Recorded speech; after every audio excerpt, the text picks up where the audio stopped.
Hey, fans, Wise Guys BBQ in Texas at Slow Bone Barbecue. Fantastic food, Texas Monthly list. Gonna be a great time. We're going in to see the owner and his right-hand man and eat some fantastic food. You know what I heard? What did you hear? Watch out for the sandwiches, because you eat one, you won't eat again the rest of the day. The nail, that's what I'm hearing. All right. Nail. We'll see you inside.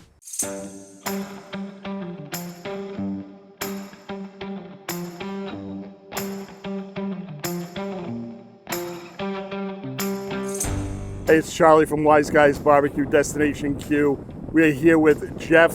What's your last name, Jeff? Hobbs, HOBBS. Jeff Hobbs, the owner of Slow Bone Barbecue, consistently in the top 50 Texas monthly barbecue places you want to visit in the Dallas area. We're gonna start from the beginning here. You were not always a barbecue guy. Where'd you start at? Well, not technically a barbecue guy. I grew up eating barbecue. Sure. But I got off in the fine dining side of the business. Okay, and what was that? I started off working in an Olive Garden, actually. Okay. And then got an apprenticeship at a hotel here in downtown Dallas and worked that for 2 years and then started working through various restaurants. Good foundation, though, right? Good foundation, yeah, no, solid. I don't make mother sauces very often anymore. We do make a bechamel here, but for the most part, now we stick with fast casual. Yeah. So tell me what happened during COVID. During COVID, oh my gosh, man, it was it all seems like a nightmare right now. We're glad that we got through it, very fortunate, but it really, what it did for us is just helped focus and really refine what we did. Since then, we've seen a full recovery. Awesome. And it's been great. We've got great publicity. We're on an episode of Diners, Drivers, and Dives this last year. Yes, we know. 2 consecutive Texas Monthly Top 50s, which they do every 4 years. So we hope to keep that moving on in the future. Maybe crack the top 10. That's awesome. Yeah. Well, I think you're going to crack that top 10 because and we're out of order here, but we already tasted some of your food, and it's fantastic, man. Well, I'm glad. Thank you. We loved it. We just want to go back in your kitchen and get a look at where you make the magic, basically your smokers. Yeah. And Tommy, I'm sure, has got some food technical expertise questions he has. I'm mostly just the eating. Yeah. That's the most important part. Yeah, so that's what I say. Yeah. Somebody's got to do it, right? That's right. Let's go take a look at the kitchen and the smokers. Let's do it. And we can walk through your place. Awesome. Every single day I have people come in and say, I've driven by this place for 12 years. Yep. And never came in. Never came in. I And mean, you all of a can't sudden- miss it.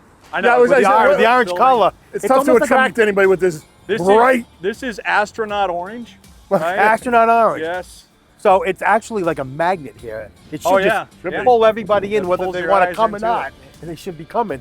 When we took it over back in the winter of 2012, it had a smoker in here. It was actually a J&R smoker, boiler pit, but it was on its last leg. It had been here for a good 20 years at that point. So we knocked the wall out, took it out, put a brand new J&R in. Her name is Miss Jessie. Miss Jessie. Got to go in and meet Miss Jessie. We will go in and meet Miss Jessie, and instead of putting the cinder block, it was so dark in there. I mean, it was literally like a pit. Yeah. So we decided to put up a window so people can come by and take a look at Miss Jessie as she's rotisserieing her doing her thing. her days. Yeah. Purring away, and Yeah. everybody can All see her wood in action. fire. You can see my wood stack up there. You can go inside. All the meats are off for the day. Our briskets are actually resting right now for service tomorrow. So this has a rotisserie? It's a rotisserie, Yeah. yes. So it's constantly revolving. When we are smoking, we actually keep the thermostat wide open, and then we control the temperature by controlling the fire. We smoke with the door open. We don't have any guys here overnight, so that was another big change that we made to make sure that we were always here with the fire and not letting it choke off. We smoke at a higher temperature. Central Texas plus a few degrees. So all the ribs, chicken, turkey, everything is smoked in the morning for that day. Briskets are also put on a little bit later, so after we do drop that temp just a little bit. Yeah. And then those briskets stay on there until we push through the stall and we're ready to wrap. And you hold them till the next day. Yeah, and then we put them on into our cooking holds that will hold them at a much lower temperature. So your production is done for the day. Yes. So your brisket is already prepped and ready to go for tomorrow's service. Yes. So tomorrow when you fire this thing up, you must be cycling that out again. Oh, yeah. Brisket Right. second time. Interesting. What do you burn in post oak? Post oak and That's- hickory. Oh, and hickory Post oak too. and hickory. That's Hickory is a recognizable flavor Flavor. in this, Yep. especially in the States. Yeah, everybody grew up on hickory Right. smoked bacon and sausage and that sort of thing. So we do use a little bit of hickory in there. In the beginning, it was 100% hickory, but I find much. it can be a little bit too much. exactly. You But do a blend of both. We do a blend for of the both. brisket? Yeah. Meat fight on Meat your Fight, hat. yes. On your So Meat Fight is a What's that? local organization that raises funds to help battle multiple sclerosis. fantastic. And it is an extremely fun event to be a part of. I actually, before I got into the barbecue business, participated. They have area chefs that form groups of teams of 4, and then there's usually brisket. There's always brisket, ribs, sausage, and there's a wild card. Is there someplace? I mean, I don't know. It's not your place, but online that you could give if you wanted to. Oh yeah, donate? meatfight.com. Meatfight.com if you want to make a donation for a worthy cause. Everybody, fantastic. Well, this is where all the meats come into the kitchen. Right here is where we do all of our prep work. We're doing a paste right now for our Bali bacon, which is part of our porkaholic sandwich. These are my holding cabinets over here that where we hold the briskets are on the one on the left, one on the right we use as overflow for days when we have more briskets to hold. That's all, and then during service, it's where we keep all of our our fried chicken that's being staged, extra greens and beans, that sort of thing. Who came up with the fried chicken recipe? That would be me. Nice job Outstanding. on the nice crispy, Well, crunchy. good, thank you. It was delicious. It has evolved over the years. We don't smoke the chicken directly, but we smoke the water we use for the brine. Okay. All right. So what's amazing is when you eat it here, you don't notice it as much, but you take it home and you really taste the smoke then. It's So subtle, juicy. but yes, and that's an important So part too. juicy. Yeah, even the white meat tastes that dry out sometimes. No. Well, good. I mean, And yet that crunch factor is Yeah, on steroids. crunch. Well, good, The good, good. contrast between the nice juicy meat Yeah. underneath that crispy, crunchy, Right.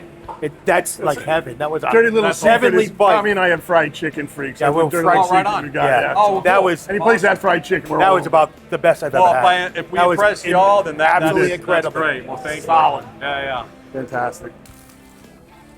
Crackety crack. Wow. Folks, move to Texas, sell your house, Look at how back up the juicy that pets and is. kids, and get here now. So juicy. Look at it. So today is what we call Freaky Friday. Freaky Friday. We do some different things, non-traditional Texas barbecue. Always we have our Freaky Friday fried rice. That was the inaugural. And we do a traditional fried rice. We use a wok. I saw we that. we get nice wok hay in there. You can taste the difference. Yeah. But yeah, we do that to order. Serve it with a couple of pork ribs. Lots of veggies. I love vegetables in my rice. And then this is, what's up, man? How you doing? Here's where we do all of our sandwich completions, melting cheese and that sort of thing. Roasting our vegetables for the squash and the Brussels flour. If people ask what's your signature side, I would say it's probably the Brussels flour. How did you come up with that recipe? Something. It Or was- idea for that matter. Well, I mean, it's a traditional au gratin. Gratin, where you have, which is a very French thing, but it's roasted cauliflower, roasted vegetables. That's where the mother sauce, the bechamel, comes in. Exactly. So we One got of the mother. cheese, and it's the one dish that we get the most compliments on. We take it to an event where people are paying for their food, so they'll get something that they wouldn't probably order because they're not paying for Right. it, and then they come back and say, "I never knew I liked Brussels sprouts or cauliflower." And all of a sudden, they love it. Right, That's yeah. great because you're transforming people. Yes. Transforming of course, them. yeah. And now, what would you say is your most popular item here on the list? On the list. on the list. On the menu. As far as, I mean, outside of our traditional meats, brisket, Like the focus on protein most of. would be the. Brisket, ribs, and then our most popular is the Texas nail. It's Texas. our Texas nail. It's one of our specialty sandwiches. that Guy Fieri called a trailer park beef Wellington. I remember that. You're So right. yeah, it's You're right. smoked brisket, smoked mushrooms. We make a melty cheese with a local beer and cheddar, and then three chilies, sliced onions. It is a non-traditional barbecue sandwich that if you're not stuffed after you eat a whole one, then we got some fried chicken to help wash it. Nice. And wash it down with it. Right. Now, one of the things we had today, and I gotta know a little more information about it without you divulging all that cornbread pudding. You know, what I love about barbecue is going into places like this. Of course, you're having expectations of certain things. Yes. Especially the proteins. But once you get into the sides, and all of a sudden you have this thing that you're not expecting, and all of a sudden it knocks it out of the park with delivering a 9 or a 10. That thing was incredible. Well, That cornbread pudding. Well, it's really what surprises people about it. Like if people cornbread pudding, like, and I'll sometimes if I size them up right, I'll let them have one. I said, well, the first one's free, but you got to pay for everyone after that. And it's unbelievable how many of those people come back through and take a couple home with them. Right. It's all it is leftover cornbread, and then cream, eggs, brown sugar. So that's what gives it the consistency. It's a lot of moisture content. Traditional bread pudding, Right. but just made with cornbread. Cornbread just falls apart. We can mix it in, right? So that's why it's that night. We also call them Texas creme brulees. Love So it. it's it's not it's a non Texas creme brulee. Texas Yes, creme I can brulee. Now, is that like a caramel type topping on there? It is. We call it brown sugar drizzle. So it's just butter and brown sugar. Yeah. A little bit of honey. That's it. I just want to bring Joe over here and embarrass him a little bit, if he's got a second. Yeah. Joe, can we just bring you up? Yes, sir. So, this is the famous Joe that we mentioned outside with Jeff. You guys have been together. Listen, 30 years, these two guys. this makes barbecue a little bit different. Like, you 27. can, you know, we're at McDonald's or whatever, and everybody just goes, barbecue, you got to be a team. You really got to be a unit. And if everybody's not bought in, like, it doesn't work. We keep saying that every time we go out. You know, all the teams that run these restaurants seem to, not that they're best friends or whatever, but they know what each other are doing. They're on the same Gotta have page. each other's back. How's that developed between the two of you over the years? Well, I guess it's funny because we worked together. I was a sous chef. I moved here from San Francisco. I accepted a job from him on the spot, essentially, and that was an Italian restaurant that we were both working at. I spent a year there, and then I moved on. He stuck it out a little bit longer, and then he moved on. We stayed friends the entire time. He was there when my kids were born. And So how did you get back together after the Italian we place? always stayed in touch. Oh, yeah. But I guess Yeah, we COVID was the became first really time we good really got to cook full time together again. Yeah, Prior to that, it was special events. I had some private clients. I had Jeffrey come out and help me fire some pizzas off for ex-presidents and stuff like that. And, always had a good time together. Always just cooked together lady- and enjoyed it. And being here is just great because this is part of Jeffrey's family and all these people here. We got such a great base of customers here. Yeah. It really does feel like you're cooking for your family every day. Well, it's Yeah. been such a pleasure to It's meet a you pleasure. guys. Man, Thank I you. can't say enough about it. Thank you. Thank Come on. you. We ordered. Thank you. Well, we had a fantastic time here with Jeff and Joe at Slow Bone Barbecue.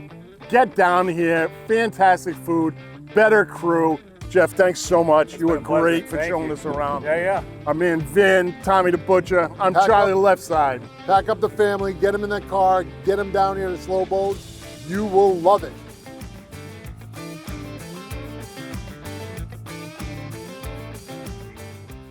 Hey, you know, we like to have a lot of fun here at Wise Guys BBQ Destination Q. We always have a great time, but we're also very involved in what the community is doing around here and any issues that might affect people. And one thing we've noticed as we crisscross the country doing barbecue is the problem of these logs that we find locked up here and imprisoned. And we're starting a fund to somehow get them set free. So go on to barbecue.com and we'll teach you how you can help out these poor logs kept in a cage. Free the logs. Free the firewood.